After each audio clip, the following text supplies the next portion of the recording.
Welcome to This Explainer.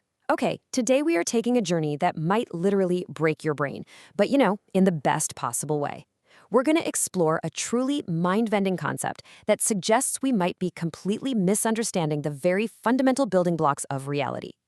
Think about the most famous paradoxes in physics and philosophy, the ones that have stumped geniuses for centuries.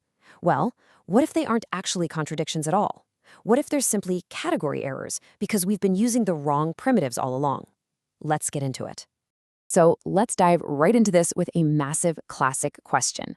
If the universe had a beginning, what happened before it began, right? It's a total headache of a question. But the whole reason it hurts our heads is that we automatically assume time is just a straight line stretching backward forever. What if that assumption is just flat out wrong? To answer a question this big, we really have to realize that our basic everyday concepts of reality, like objects, empty space, and a linear timeline, are actually flawed starting points. Part 1. The master key, a new primitive. The contrast we're looking at here completely flips our standard understanding of reality upside down. The old frame, the one we're all pretty used to, assumes that space and linear time came first, and then eventually they sparked matter, life, and a mind. But the RAF framework flips the entire script. It says relation and closure actually happen first. Those elements create loops, which then generate the illusion of time and space, eventually scaling all the way up into matter, life, and mind. It's a total reversal.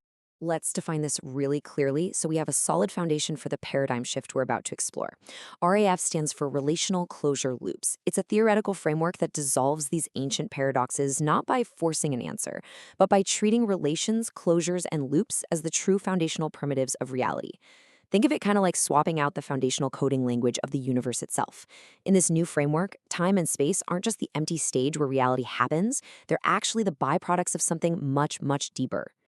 Okay, so how does reality actually generate itself in this framework? Well, it happens in a really precise sequence. First, there's a distinction, a difference. Second, a relation forms between these distinctions. Third comes closure, which just means that relation resolves or ties off. And fourth, it becomes a loop. It repeats. This whole sequence from distinction to loop is the true engine of existence. This brings us to a master key axiom that basically reorganizes almost everything we know about physics. No closure, no thing. No loop, no time, no recurrence, no forward. No memory, no identity. It's incredibly profound when you sit with it. If you don't have a loop, you literally can't have time. And if you don't have memory of that loop, you can't have an identity. It all just builds on itself. Part 2, the illusion of time. Here's another absolute classic paradox for us, the arrow of time. Why does time only seem to move in one direction, forward? I mean, we feel it every single day as we age, as a hot cup of coffee goes cold, as history just marches on. But RAF answers this by revealing a pretty shocking secret. Time doesn't fundamentally move forward at all. There is no magical cosmic arrow flowing through reality. So here is the step-by-step process of how a seemingly simple loop generates a forward-moving timeline. Step 1, a pattern repeats. That's our loop. Step 2, a trace accumulates. Every single time that loop repeats, it leaves a little bit of residue, a memory, a slight difference. Step 3, because of that accumulated trace, a recognizable sequence appears. You can literally count it. Tick 1, tick 2, tick 3. And finally, step 4, we take that counted sequence and we call it forward time. To really grasp this, picture an eternal loop. If a pattern repeats perfectly with zero memory and zero trace, it wouldn't feel like time at all. There's no before, there's no after, no aging. But introduce counted recurrence, which is where a cycle returns with a slight shift, a memory of the previous cycle, and boom! That transforms simple circular motion into a perfectly ordered sequence. This right here unlocks the deepest secret of the entire theory. Forward time is simply the felt direction of remembered recurrence. The future isn't some destination out there that time is flowing into. Rather, the future is just the next admissible recurrence of a pattern that hasn't left a trace yet. And the past? That's just the recurrence that already left its memory. Time is not an arrow, folks. It's the direction created when repeating patterns leave a memory behind. Part 3. Rethinking the cosmos. Let's start small with the famous wave-particle duality paradox. Is light a wave, or is it a particle? Science has been wrestling with this for over a century. But RF dissolves this paradox entirely by saying, well, neither is fundamental. A wave is really just unresolved relational propagation. It's an open loop. And a particle is a closure event. That's the loop resolving. So they aren't contradictory substances at all. They're literally just two different phases of closure. Watch how elegantly Raff solves three major quantum paradoxes. First, quantum entanglement. Distant particles instantly connect because they are closure close, even if they're geometrically far apart. We mistakenly assume geometric distance is the only kind of distance. Then there's Zeno's paradox of motion.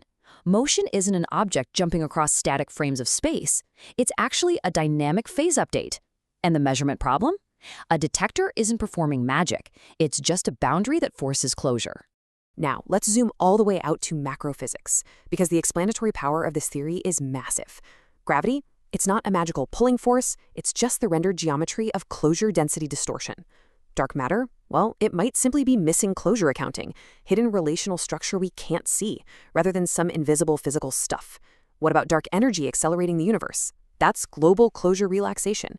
Even redshift isn't just a distance tag, it's actually the relational history of light's path encoded spectrally. And this brilliantly illustrates one of my absolute favorite physics puzzles: why light can travel across billions of light years but doesn't age a single second. The old paradox asks how light can travel yet experience absolutely no time.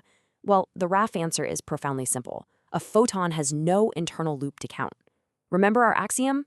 No internal recurrence, no proper time.